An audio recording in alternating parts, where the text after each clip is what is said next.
Okay, so I'm going to start with the SDL GitHub. Hopefully everyone knows where that is and has checked that out at some point. Open up my Slack over here so I can see in case people are asking questions.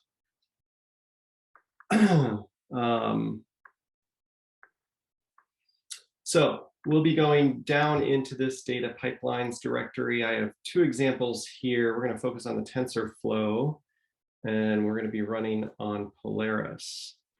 So when you're doing, well, any sort of application, but in this case, we're thinking specifically for AI, you always want to be maximizing the amount of parallel work. So in this case,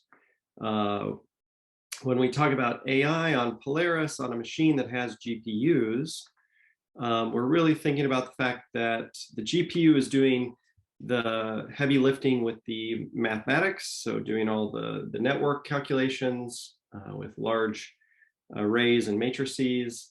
Meanwhile, the CPU is sitting there trying to feed the GPU the data as it needs. So building an effective data pipeline on the CPU side is very important. TensorFlow and PyTorch both come with data APIs. So like I said, I include examples here for both of those, one for PyTorch and one for TensorFlow. And we're going to be using the Imagenet Data Set as an example. The Imagenet Data Set includes JPEGs with images like the ones you see here. There's 1,000 classes of objects that are labeled in those images. And then there's XML annotations that tells you what the image is, and it gives you the 4 points that create a box that bounds the object. So it gives you coordinates to draw a square around the object. So we use that as our input in this example. And so I just wanted to go stepwise. So I have a breakdown here of the way you create these pipelines, and then I have some images, but we'll go through and dig into these. In this example, just to give you an idea of how it's put together, because these there are different pieces that I'll go over in the code, but just to give you a linear layout here, essentially what we do is we use a input file that has a file list inside. So for each image is listed in this file, so we can we can open our file, we can loop over the lines in the file and build up a list of file names for each image. And then we can use the TensorFlow dataset API to convert that Python list of file names into a TensorFlow tensor list of file names. So this is a tensor built out of strings. And the nice thing about converting that is that then we can use some of the tensor operators that TensorFlow provides to operate on these objects. So in the case of distributed training, where say you're running multiple MPI ranks and distributing your data to identical models on different GPUs, TensorFlow provides this nice shard function. So now this file list is a TensorFlow tensor. Those tensors come with certain functions. One of them is a shard. So sharding, essentially, you tell it how many ranks do you have and which rank are you. And so based on that information, it can calculate which data inputs this MPI rank will operate on. That way, you don't have to think about building a counting algorithm that, uses your MPI rank and the number of ranks and how many images you have to figure out how to chunk the data across your parallel processes. So that does that for you, which is very nice. The way this API works is you call this operation. It essentially returns a new tensor object with the adjustments to it. So this is always calling on the existing one, and it returns a new one. And in this case, I'm just overwriting the reference to the previous one. So that's one operation that you can do. If you're running serially, obviously you may not use this or have been familiar with it. Then there's a shuffle. So this builds a buffer in memory where it will shuffle the incoming data so that you get a randomized order. And in this case, you have to set, a shuffle buffer size and how often do we reshuffle those images. And then the next step, so the map operator here allows you to call custom functions on the data set. So keep in mind, we are still working on lists of files up until this point, or file names, right? So these are tensors of strings, and we need to convert those to actual JPEGs and labels so that we can feed our model the input images and use our labels for loss calculations. So that's what's going to happen right here. We have our mapping function. We're going to call this function, and we'll go through this. We'll dive into the code, but I wanted to go in this linear order because it makes more sense. We're going to use this function to load our image, figure out what class it is, build out our inputs and truth inputs for our model. And the trick here is that we can allow this mapping function to be called in parallel. So our inputs are independent. So each file name doesn't need to know anything about the other file name. And the conversion from a file name to an actual JPEG tensor and the labels doesn't rely on anything else from any of the other inputs. So we can tell TensorFlow with this number of parallel calls parameter for this function, we can tell it, hey, go do this in parallel. You can run it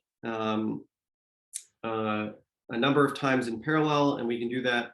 We can fill up our CPU with these processes and maximize our efficiency in building a batch of images. And in this case, I use this TensorFlow auto-tune parameter. You can set this to an actual value, right? You can set it to a number if you like. If you use auto-tune, this probably defaults to the maximum number of processes or some fraction of those based on what TensorFlow thinks is best. And then so now the output of this operation is now an actual tensor of JPEG images, actually two tensors, right? You have your input images and your labels that you're going to use for the loss function. So now I'm going to apply this unbatching operation, and that's because in some of these cases, my images contain multiple objects. So instead of just one dog, there might be two dogs with two different bounding boxes. So when this operation returns, it may return a tensor with where the first index is which object in the file, or it may just be one object, one file. So I need to remove that leading index and essentially flatten my leading index. So that's what this does. And then I want to tell TensorFlow that I want to use a batching on the data set. So I want to batch my data set with a certain data size or batch size. And then finally, there's another parallelism that TensorFlow offers you. It's called a prefetch buffer. So this just means that TensorFlow will try and prefetch buffer size numbers of batches so that it's ready to go. And so that just means that, let's say the training loop on the GPU is long enough that TensorFlow on the CPU can build 2 batches before the GPU is ready for its next set of data. Now you are 1 batch ahead of where you need to be. So you know, if there's some fluctuation in how long it takes you to process your data or process your model, you can take advantage of that by being prepared ahead of time and just have your data waiting instead of always doing it in lock sync. So then I have some discussion about how you might be able to run these on Polaris and some example images, but we'll do that live here. So now I want to dive into the code a little more, just to give you a better feeling. I think I can zoom in here. These lines are a little smaller. So here's my main function. We're going to pass in a config file. In this case, the config file, we'll just take a quick look. It's a JSON file. Tells my my application where these file lists live, which of course now I'm seeing this, and of course these are in the data science area. I need to move these. Maybe someone while I'm talking here can do a quick Globus transfer to the software area. We have it on software. I'll work on it. Thank you, Beth. We have that on in the software space on Theta. So you should be able to access this data on Theta.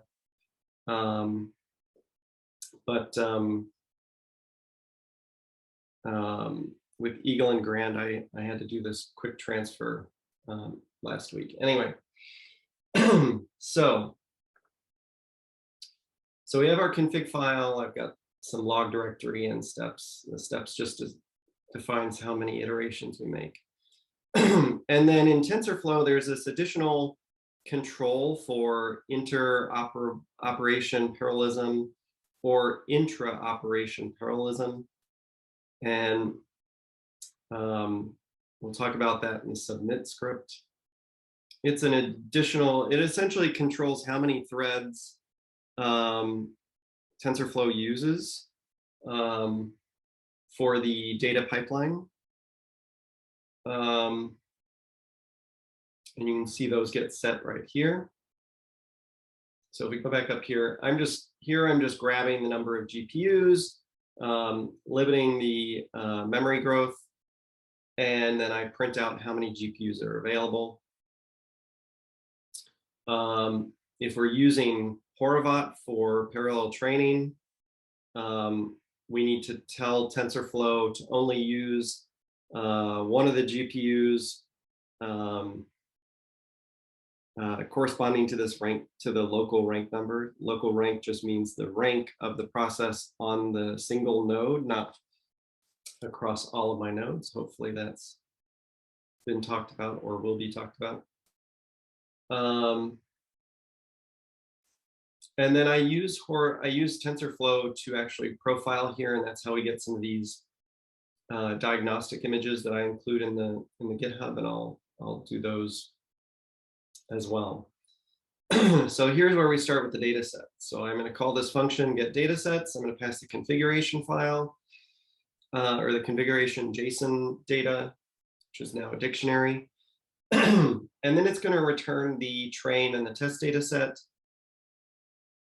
Now, generally, if you're running a TensorFlow training, you would just do, 4 images and labels in train DS. But because I wanted to expose a little bit more of the timings, because I wanted to use this profiler, I needed to do this by hand. So I'm just grabbing an iterator on the train data set, and then I have some number of steps that I'm going to take before I exit. And so I'm just going to ask for, so this is kind of the for loop by hand in Python. And so here I'm getting my inputs and my labels, and this is going to give me some information about what's going on inside there. I also time it. I tell the profiler to stop taking data. I calculate how many total images were being read, and I print out a number of images per second. That way we can get a sort of metric for how well we're doing with our parallelization. So now if we go back up here to the top where these functions are defined, this is where I have the get data sets. And here I'm just loading up some information from my configuration, grabbing those file lists, making sure those exist. And this is looking at my file list and extracting a label hash. So that just means for whatever reason in Imagenet, the file names contain these strange character lists which correspond to the class label. So instead of naming these things nicely like class 0, 1, 2, and 3, they have these really strange labels. So all this function does is it goes through and it finds all of these strings, makes a unique list that creates so that I can say, okay, this corresponds to class 0 or class 1 or class 2. So it makes a nice ordered list that I can use for corresponding class IDs. And then I have a function. So you notice I have a different file list for train and test data. Just as an example, you can make as many as you like. And then you call this build data set from a file list, passing the configuration, dictionary, and the file list itself. And then it returns these. So we'll dig into these data set from file list. So here I'm getting the file list name. I open those lists, or open that file and iterate over the file names. And this is what we've seen before. Excuse me. So we convert our file list to a tensor, shard the data if we're using Horovod, shuffle the data, run this mapping function from file names, opens the file name. We're going to look at this one next. We're going to dig into the details here. We can do this in parallel, like I said before. So now we have actual data tensors. We're going to unbatch them in case there was more than one image per, or one class object per image. And then we're going to tell it to batch those images by some number. I think I had it set to 128. Then we're going to tell TensorFlow it can prefetch some number of batches of data to keep the CPU busy. And then we're going to return our data set, right? So that's where brings us back to here, okay? Let's look a little bit. I don't really want to make this a class on Imagenet. It's more about data pipelines, but this gives you an idea of how you might pre-process your data in your pipeline. Obviously, I could run all of this code independently and output nicely organized data. That's probably the smarter thing to do. But here I want to give you an idea of how you might have some, augmentation and so on. So here I'm being given some image path, right? So this is a JPEG image. In the Imagenet data set, there's a corresponding XML file. So that's what I'm doing here. I'm parsing the image path and swapping out data with annotations, because that's the directory name for the XML file. And then I swap out the prefix or the postfix from JPEG to XML. So now I have an annotations path, tells me where the annotation file lives. So I have another function that takes that path and it returns the bounding boxes for the objects. Remember that my XML file contains the class name, which is in, and the class name is given as that weird, N 8-digit number. And then it gives me the coordinates for the box that bounds the object. Okay.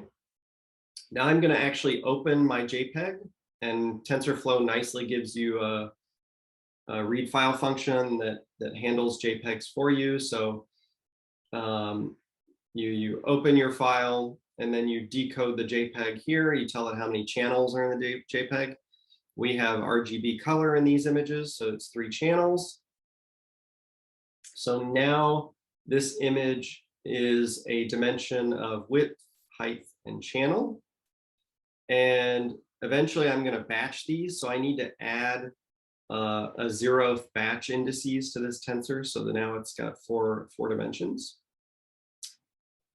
The other thing I'm going to do is I'm going to crop and resize these images based on the bounding boxes. So for a simple classification network where I only care about classifying one image with one class, I want to make my images contain a single class. I don't want it to have multiple objects. So I use the bounding boxes that Imagenet gives me to crop, to create a new image that only contains what was in the bounding box. So now I have one object, one image.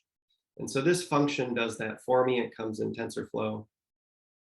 And then I can change my data type. In this case, I'm changing everything to float 16. You could change this to whatever you like, however your model is set up. And I am resizing my images. I have some fixed crop size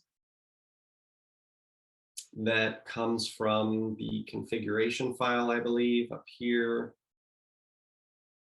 Yeah, right there. This must be as a global variable. So that's set up there. Okay. So that's just cropping, making sure all the images have the same size, because of course models expect your inputs to be fixed. And now I need to get the label. So my label, you'll notice up here, I have taken my path, my image path, and I've split it.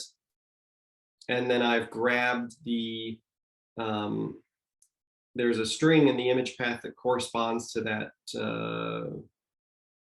class ID, the one like up here, right? So this is a path to one of the JPEGs. So I'm essentially grabbing this piece of the path, which, remember, I built a hash table that maps that number to some integer value from 0 to 999. So with that string, I can look up the integer in the labels hash. So now this label corresponds to wherever in that table it falls, somewhere between 0 and 1,000. And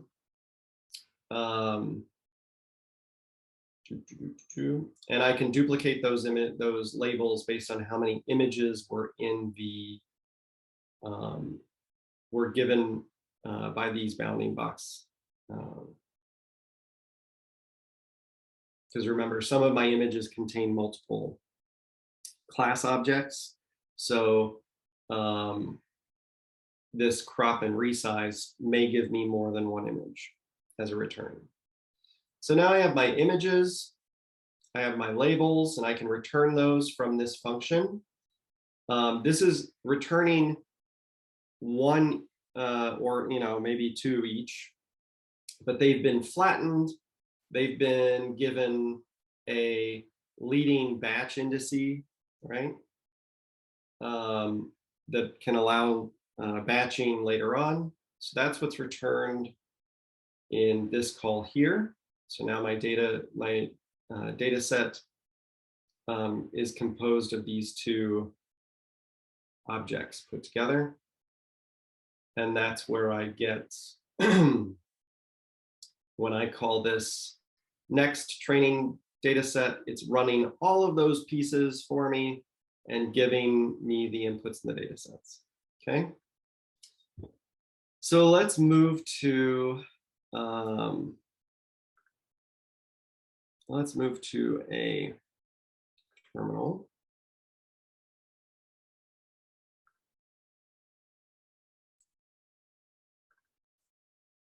Okay.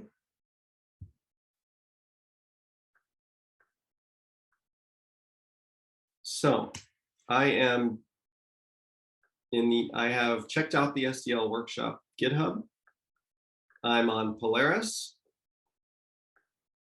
I'm down in data pipelines and down in the TensorFlow example. You'll see three different submit scripts here.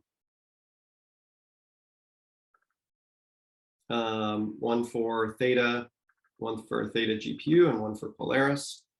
Let's just take a look inside the Polaris.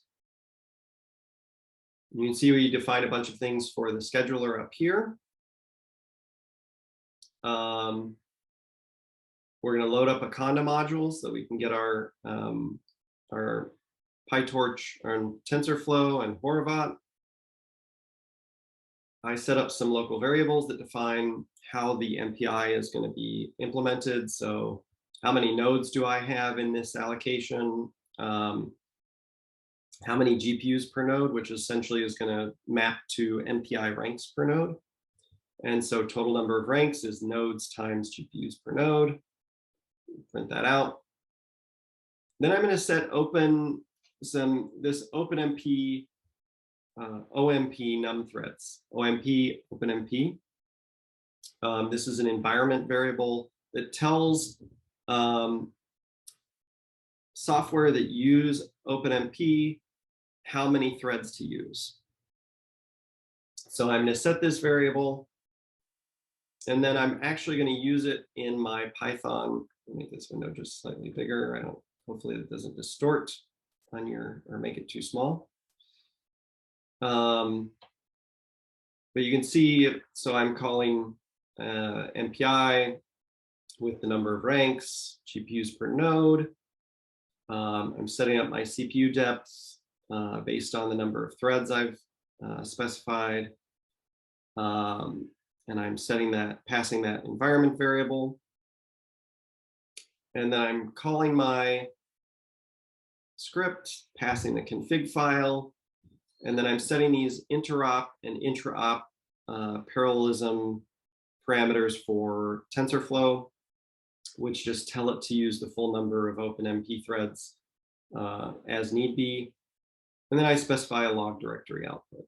And I do this again and again, with one thread, 16 threads, and 64 threads, just to give us some points. Now, keep in mind at 64 threads and 4 ranks per node, we are oversubscribing the CPU side. So we're using more threads than physical cores and hyperthreads, I believe, in 64, yeah.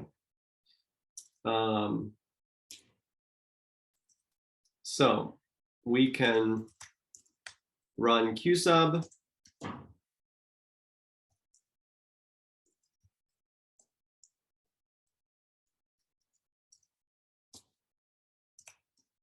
Specify the project and the queue. Everything else is specified in the script.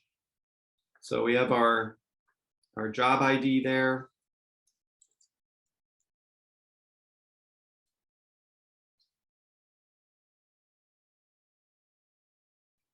You can see it right there.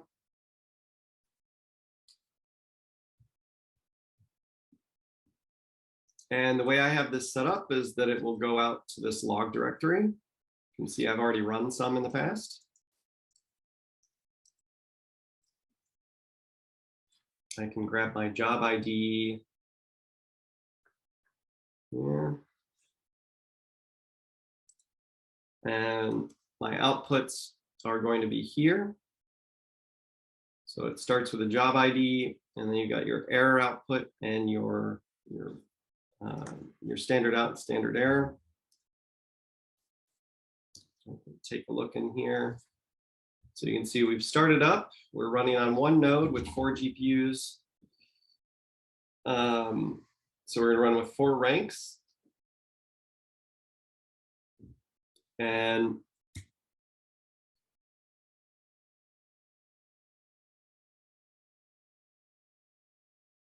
just keep an eye here so we can see the printout from the GPU info from TensorFlow.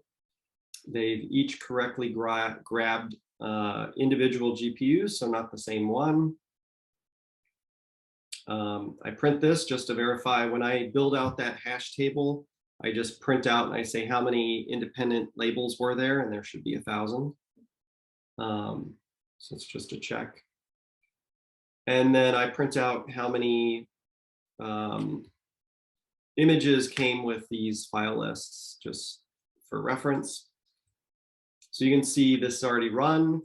Let me check. I believe the number of steps for the for loop is set to 10 by default. So this asked for data 10 times in that for loop at the bottom of the file.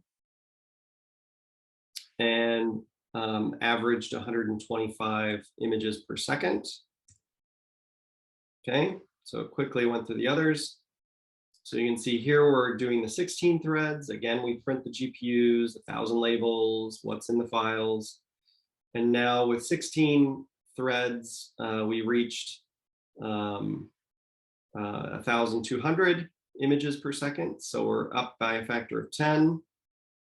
And then if I go to 64 threads, we get another bump to 2,500. So almost a factor of 2.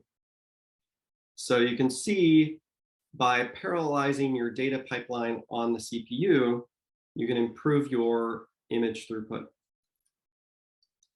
Okay. The other thing I wanted to show you, I'm going to open another terminal here. I'm going to SSH to Polaris, but I'm going to add a pipe or a port forward. So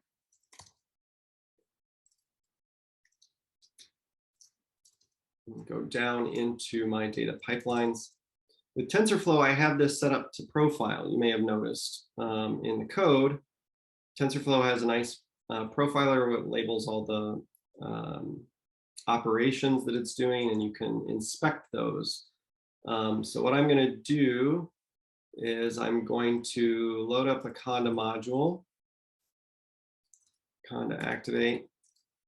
And the reason I did this port forwarding is because you need to run TensorBoard, TensorBoard, right, like this.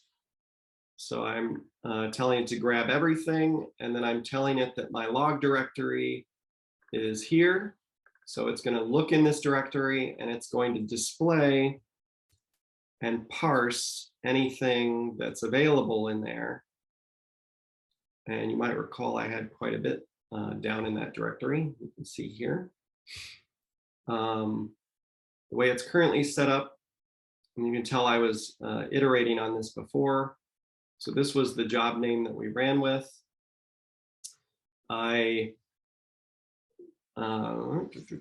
Let's see. There we go.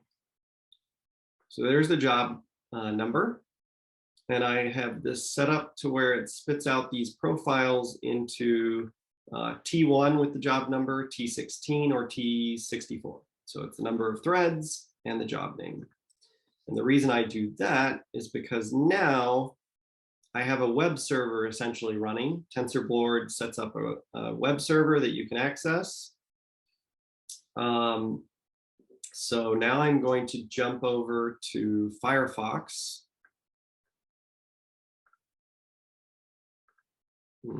Switch my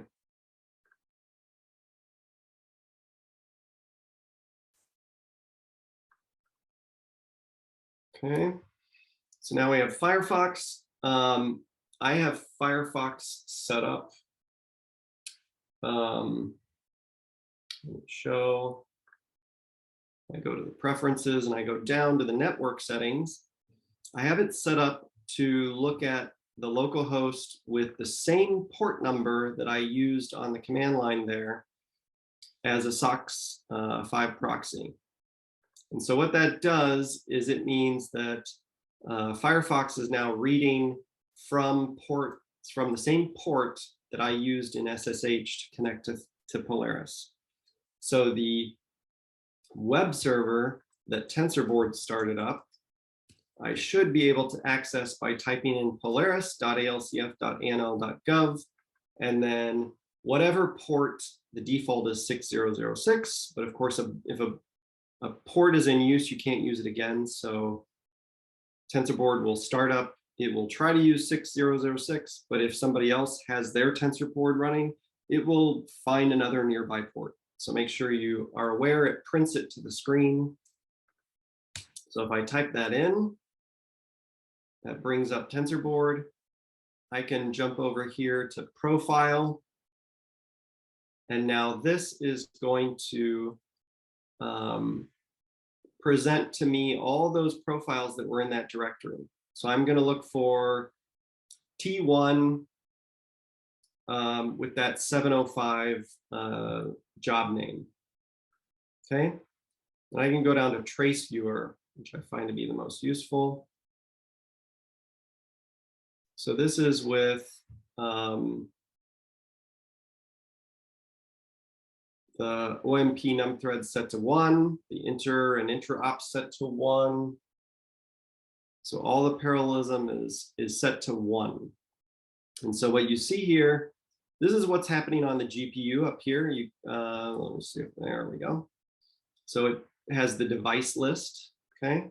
We're not using the GPUs, so we're not really worried about that in this example, but this is greatly, this is a big help when you are actually doing your training to see what's going on here. Then this is what's going on the CPU. And you can see the threads listed here.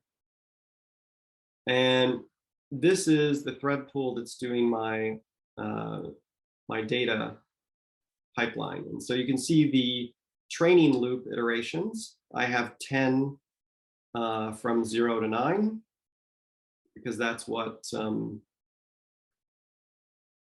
I had specified. I wanted my loop to run for 10 times. And now we can zoom in on one of these steps.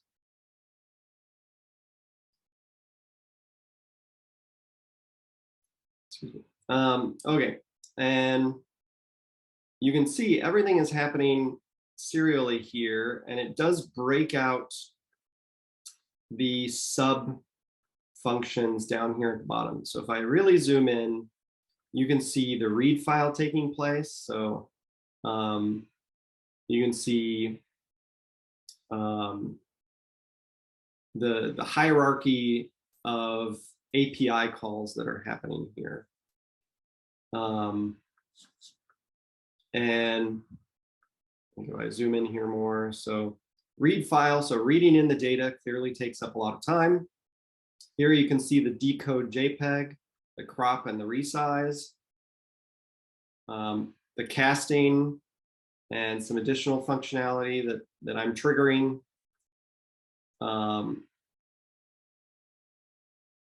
So this is really helpful, but the main point here is that with a single thread, one iteration of our loop. So from here to here, for instance, if I look up here, you know, this is 10 seconds, 11, 12, 13. So about 13 to 17 seconds. So 4 seconds to load up one batch of images for our training. So if our data processing took 4 seconds and our GPU was done in 1, our GPU is sitting there for 3/4 of the time doing nothing because it's waiting for your CPU to process data. Now let's go to our 64. So this is the run number, or the job number with 64 threads. I'm going to go down to trace viewer. So we'll load that up.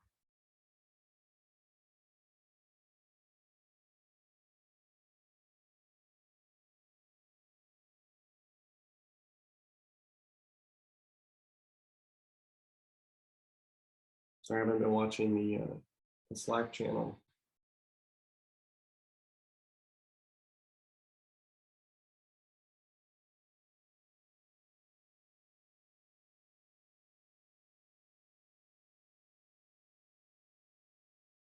Okay, so you can see just by looking at this printout, this has all been compressed. This is all very short now. And if I scroll down, you can see, this takes a little time to load, you can see all the threads that are running. There should be 64. I'm not going to count these, but you can see all of those threads processing data in parallel on the CPU. And now my time for each step, so if we zoom in here, so now you can see it takes less than 200 milliseconds for a batch to be created. And you can see, like, here's the read file happening, right? So each thread is processing data. The read files are happening in parallel, which is great because we have a parallel file system. So all these files are being read in, loaded at the same time. Sometimes you get things happening, taking longer than others, right? This file's taking longer to read than this file. That can depend on, of course, the JPEG size. These JPEGs are not uniform in size. This can depend on file system congestion. So maybe a lot of people are trying to read their data at the same time. So maybe you see some slowdowns. So you can see how we have benefited from parallelizing our data pipeline and being smart about using TensorFlow's API to do this for us. I think that about covers what I was going to cover.